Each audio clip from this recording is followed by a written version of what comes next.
While President Trump makes his case to Georgia voters, his running mate, Ohio Senator J.D. Vance, is gearing up for the only vice presidential debate of this whole campaign. Vance is about to go head-to-head with Minnesota Governor Tim Walz 1 week from tonight. And without a second presidential debate on the books, next week's VP debate could be the last best chance either of these camps has to sway crucial undecided voters to their side. Mills Hayes has the latest on what could prove to be a really pivotal moment in this race for the White House. Mills, just how important has this debate become?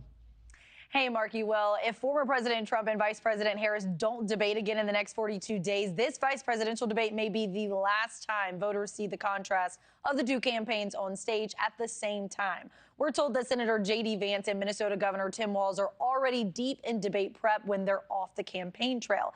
Typically, there are less eyes on the vice presidential debates by comparison to presidential debates. The last time a vice presidential debate got more viewers than a presidential debate was in 2008, when then Senator Joe Biden faced off with then Alaska Governor and Republican vice presidential candidate Sarah Palin.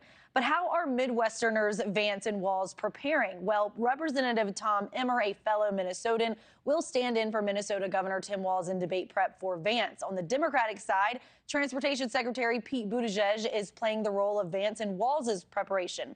The debate will be moderated by CBS News and held in New York City next Tuesday, Markie. I always think it'd be interesting to be a fly on the wall watching them debate prep for next week. Mills, what do we know about the candidate strategy, what that's going to look like? Well, it's the independent, more moderate voters that may actually decide this election. So Vance and Walz will each likely try to paint their opponent as extreme. Vance will likely try to tie Harris closely with the Biden administration and drive home that Americans are not better off now than they were before Biden and Harris. He'll likely talk about the record number of migrants coming into the U.S. under their administration, while Walz is likely to bring up Vance's controversial comments about childless cat ladies and paint him as someone who would take reproductive rights away from them. This will be the last time that candidates from either party will face off on a debate stage unless former President Trump accepts the October 23rd CNN debate. The Democratic National Committee went as far as launching new billboards showing former President Trump dressed as a chicken, accusing him of being too scared to debate Harris. What I've done too, had Biden, and after that he had to drop out. He shouldn't have dropped out, to be honest. He got 14 million votes. She got none.